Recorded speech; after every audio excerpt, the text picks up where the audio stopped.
बैठो, ध्यान से देखो। आज क्वेश्चन नंबर देखेंगे 11, प्रश्नावली 5.3 का 11 क्वेश्चन दिया है। प्रथम n पदों का योग। ध्यान से देखो, n पदों का योग दिया है और इसमें बहुत सारा पद ज्ञात करना है। तो जैसे जैसे निकालेंगे उसी से बोर्ड पे लिखेंगे। देखो ध्यान से। तो एस, सबसे पहले एस एन दिया है, तो हम तो एक का निकालेंगे। एन का एक फार्मूला होता है कि S n minus S n minus 1। तो एस एन तो दे दिया है और एस एन माइनस 1 निकालना है। ध्यान से देखो, तो एस एन माइनस 1 तो 4 n minus 1 minus n minus 1 का होल स्क्वायर। तो ये हो जाएगा 4n माइनस 4 माइनस कोष्ट में घेर दो, तो A square plus B square, B square के होल स्क्वायर का मतलब 1 हो जाएगा, माइनस 2ab, तो 2ab तो 2n। अब देखो 4n माइनस 4 कोष्ट हटाओ, तो n square minus 1 plus 2n। अब जाती जाती जोड़ो, तो ये हो गया 4n 2n 6n minus 4 minus 1 minus 5 minus n square, बस छोड़ दो जो है। अब निकालेंगे an, तो an का मान निकालने के लिए फार्मूला बताए थे कि S n minus S n minus 1। तो एस एन का मान दिया है 4n minus n square minus 6n minus 5 minus n square. तो अब देखो 4n minus n square 6n। अब देखो बाहरी माइनस है, तो जब कोष्ट हटाएंगे तो चिन्ह बदल जाएगा, तो बदल जाएगा तो हो जाएगा 5 प्लस एन एन स्क्वायर। अब देखो एन स्क्वायर से एन स्क्वायर कट गया, एन स्क्वायर से एन स्क्वायर कट गया। अब देखो 4 गो एन माइनस में 6 गो एन, तो माइनस में 2 गो एन और प्लस में 5। यही हमारा आ गया ए एन का मान। अब देखो क्या निकालना है, तो निकालना है इसमें S1 निकालना है, S1। तो S1 निकालो। तो S1 कैसे निकालेंगे, यानी कि n के जगह पे 1। तो अब देखो 4 n के जगह पे 1 माइनस 1 के स्क्वायर। अब देखो 4 में से 1 घटा दो, ये 3 आ गया हमारा आंसर। समझ में आएगा तो लगे। अब निकालना है S2 का मतलब S 2 पदों का योगफल। तो अब रखो 4 गुना 2 माइनस 2 का स्क्वायर, तो 4 दूनी 8 है, 8 में से 4 घट जाएगा, ये हो गया 4 आंसर। अब देखो क्या निकालना है, S1 S2 का प्रथम 2 पदों का योग निकल गया। दूसरा पद क्या होगा, दूसरा पद, तो दूसरा पद का फॉर्मूला होता है A2। तो A2 निकालना है। A2 कैसे निकालेंगे, तो अब देखो A2 निकालना है, तो अब हेजे सुनो A2 निकलेगा, एजे निकाल देते हैं। देखो तो A2 कब निकलेगा, एन से निकलेगा A2। दूसरा पद निकालना है, तो ये नवा पद का फॉर्मूला एन से सूचित करते हैं। तो माइनस 2 गुना 2 प्लस 5, 2 दूनी 4, यानी कि 1 आंसर। एक आ गया दूसरा पद 1, दिखाई दे रहा नीचे। हाँ चलो, दूसरा पद निकल गया। अब ज्ञात करना है, दूसरा पद निकल गया। इसी प्रकार तीसरा पद, तो तीसरा पद हम निकालो। तो A3 कैसे निकलेगा, A3 तो 2 गुना 3 प्लस 5, तो 3 दूनी 6 माइनस 6 प्लस 1, तो माइनस 1, ये आंसर। अब देखो 10वां पद, तो A10, तो माइनस 2 गुना 10 प्लस 5, तो ये हो जाएगा कितना 10 दूनी 20 माइनस 20, तो यानी कि माइनस 15। अब निकालना है ए एन, यानी कि एनवा पद निकालना है। तो एनवा पद का फॉर्मूला हो गया A plus N minus 1 into D. समझ में आ गया तो लगे? तो ए का मान कौन हो जाएगा? ए का मान बताओ कौन होगा? तो ए का मान हो जाएगा, ए का मान निकला है, ए का मान यानी कि A1।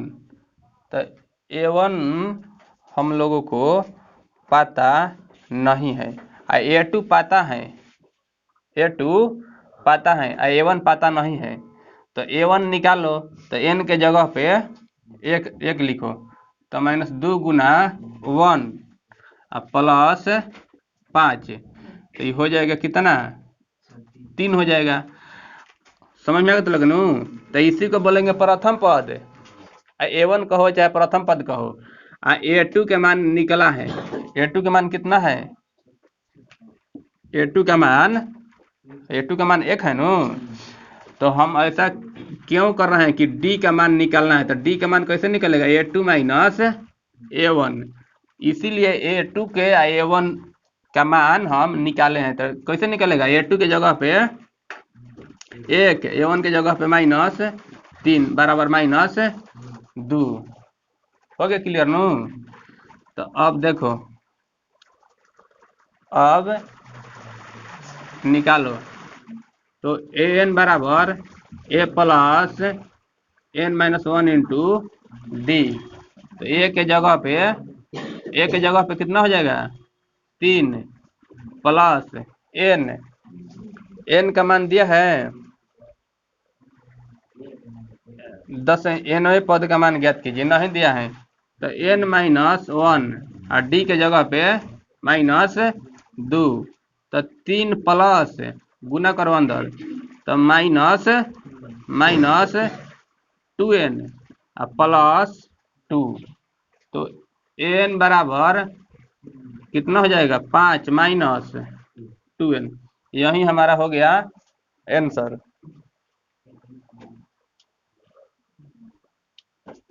देखो फिर से समझ लो, फिर से समझो,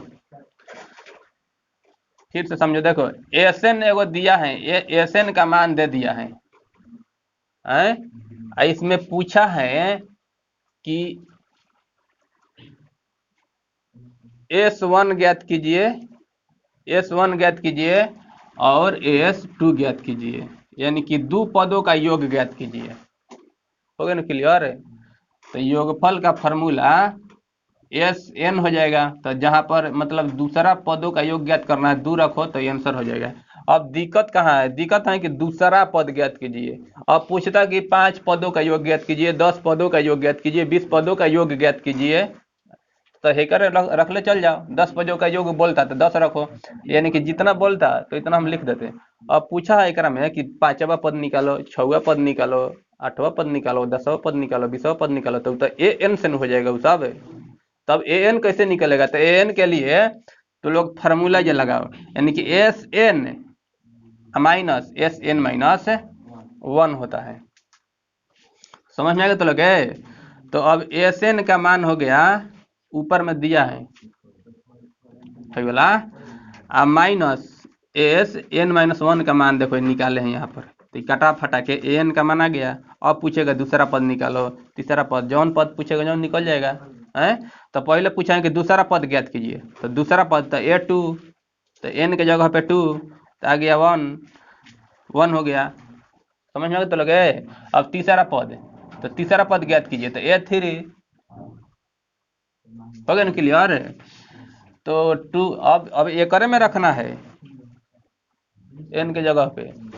तो तीसरा पद हो गया, 10वां पद हो गया। an का मान, अब an का मान पूछा है कि an का मान ज्ञात कीजिए, तो an का मान कैसे निकलेगा? तो an निकालने के लिए प्रथम पद और d का मान चाहिए।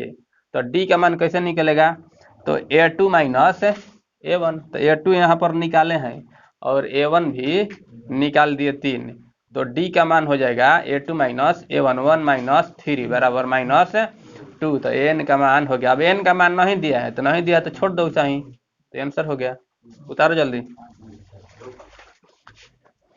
क्वेश्चन नंबर 12, ऐसे प्रथम 40 धन पूर्णांकों का योग ज्ञात कीजिए जो 6 से विभाज्य हैं। देखो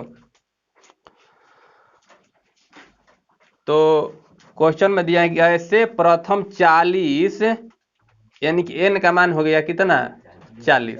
ध्यान से देखो, ऐसे प्रथम 40 धन पूर्णांक का मतलब धनात्मक पूर्णांक है, योग ज्ञात कीजिए जो 6 से विभाज्य है। देखो ध्यान से, तो क्वेश्चन हो गया 6, 12, 36, 18 कहाँ तक 40 पदों तक, 40 पदों तक। तो a बराबर 6 और d बराबर 12 माइनस 6, n का मान हो गया 40। तो ज्ञात करना है s 40। तो इसका फार्मूला होता है n बटा 2a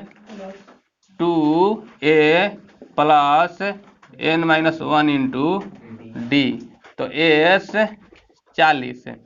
40 बटा 2a प्लस n माइनस 1, तो 40 माइनस 1 और डी के जगह पे हो गया 6।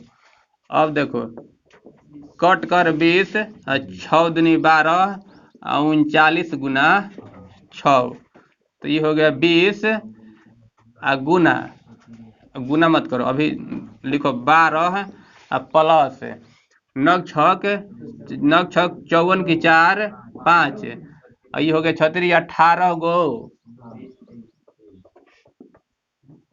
23, हाँ 23, तो ये हो गया 20 और गुना, अब जोड़ दो तो ये कितना हो जाएगा 6, ये हो गया 5 ना 4, ये हो गया 246। अब 2 से गुना करो तो 6 दूनी 12, रुको 6 दूनी 12 और 4 दूनी 8 1 9 और 2 दूनी 1 4, ये हमारा हो गया आंसर। समझ में आ गया ना। रुको अभी अगला क्वेश्चन देखो।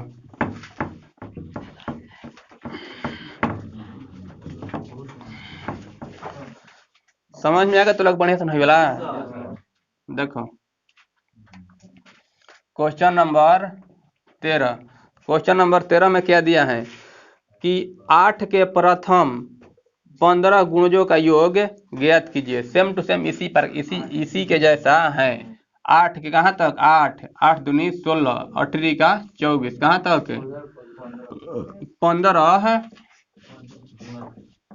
15 पदों तक, कहाँ तक 15 पदों तक।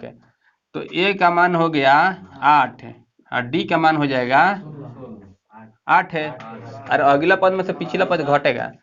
n का मान हो गया 15, तो फिर sn का फार्मूला लगाइए, n बटा 2a plus n minus 1 into d. तो s 15 बटा 2a प्लस 15 माइनस 1 गुना में 8 हो गया। तो 15 बटा 2, 8 दूनी 16, 14 गुना 8, तो 15 बटा 2, 16 प्लस 14 सते न 14 बटे 112, तो 15 बटा 2 गुना जोड़ दो तो 128 कटा दो 2 से, तो 6 दूनी 12, 4 दूनी 8, तो 15 गुना 64 गुना करो। गुना करने के बाद कितना आएगा क्या था जो हुआ बने कब से भूख बने।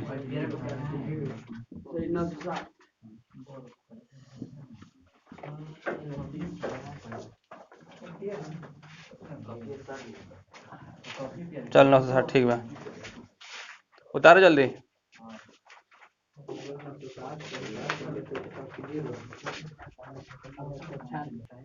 देखो क्वेश्चन नंबर 14 है 0 और 50 के बीच 0 और 50 के बीच की विषम संख्याओं का योग ज्ञात कीजिए। 0 और 50 के बीच विषम संख्या, जितना विषम संख्या है उसका योग ज्ञात करना है।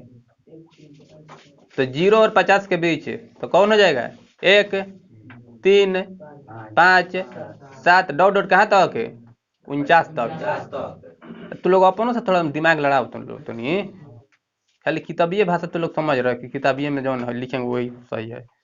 0 और 50 के बीच विषम संख्या जितना आएगा उस सबका योग बताना है कि जोड़ने पर, सबनी के जोड़ने पर कितना उसका मान होगा।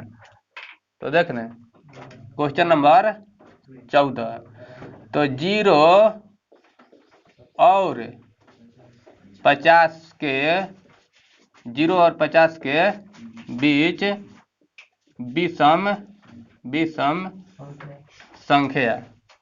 संख्या तो 1, 3, 5, 7 डॉट डॉट चल जाओ कहाँ तक?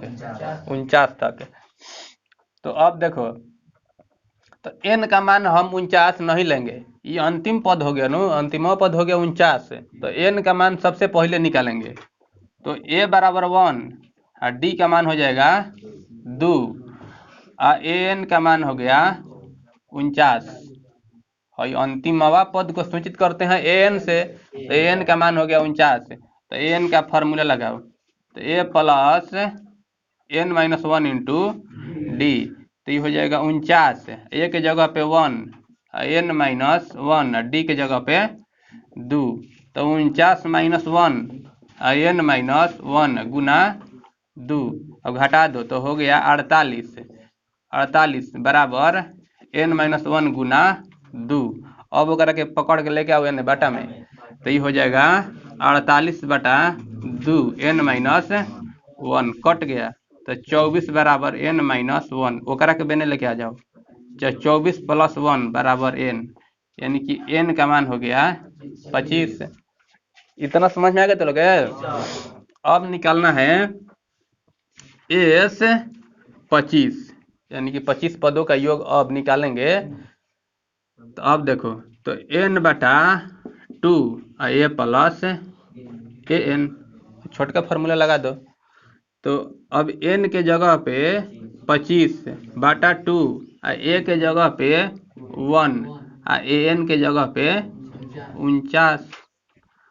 अब देखो 25 बटा 2 दोनों के जोड़ दो तो हो गया 50, 2 से कटा दो तो 25, अब 25 में गुना कर दो तो 625 हो गया हमारा आंसर। समझ में आ गया तो लगे? उतारो, रोको करके देखो क्वेश्चन नंबर 15। क्वेश्चन नंबर 15 में दिया है कि निर्माण कार्य से संबंधित किसी ठेके में एक निश्चित तिथि के बाद कार्य को विलंब से पूरा करने के लिए जुर्माना लगाने का प्रावधान इस प्रकार है। पहले दिन के लिए 200 रुपया, दूसरे दिन के लिए 250 रुपया, तीसरे दिन के लिए 300 रुपया इत्यादि, अर्थात प्रत्येक उत्तरोत्तर दिन का जुर्माना पहले दिन के जुर्माना से 50 रुपया अधिक है। समझ में आ गया तो लगे? यानी कि जुर्माना उसमें 50 रुपया प्रतिदिन बढ़ेगा। तुम काम को विलंब करो, तुमको काम एगो दे दिया गया है कि मतलब ये वाला काम करना है और तुम रोज विलंब करो, तो रोज के अब 50 रुपया के जुर्माना बढ़त आगे मुखी तुम बढ़ो। वह इस कार्य में 30 दिन का विलंब कर देता है। वह कितना दिन तक काम को विलंब कर दिया? 30 दिन तक काम के विलंब कर दिया, छुट्टी मार दिया, काम नहीं किया। एक दिन के 50 रुपए के हिसाब से जुर्माना बढ़ रहा है ओकरा में। समझ में आ गया तो लगे? तो देखो, तो ए बराबर पहले शुरू में देखो, शुरू में कितना है 200, फिर 250, 300, ये सब जुर्माना है। कहाँ तक? लास्ट में 30 दिनों तक, यानी कि 30 पदों तक है। हो जाएगा ना। तो टोटल जुर्माना बताना है तो योगफल निकालेंगे तब ना पता चलेगा। तो ए बराबर हो जाएगा 200 और डी का मान हो जाएगा 50, एन का मान हो गया 30। समझ में आ गया तो लोग? तो एन यानी कि एस एन, तो एन बटा 2 plus N minus 1 into d. तो एन के जगह पे 30, 2 ए के जगह पे 200 प्लस एन के जगह पे कितना हो जाएगा 30 माइनस 1, डी के जगह पे 50। तो ये हो गया, कट गया 15। अब यहाँ पर गुना करो 400 और उसके बाद 29 गुना 50। अब देखो 50 गुना ये हो गया कितना 400 और 29 में 5 में तो 1450 यानी कि 1450। तो ये हो गया 15 गुना, तो ये 1400 और 400 तो ये हो गया 1850। समझ में आ गया तो लगे? तो अब गुना करो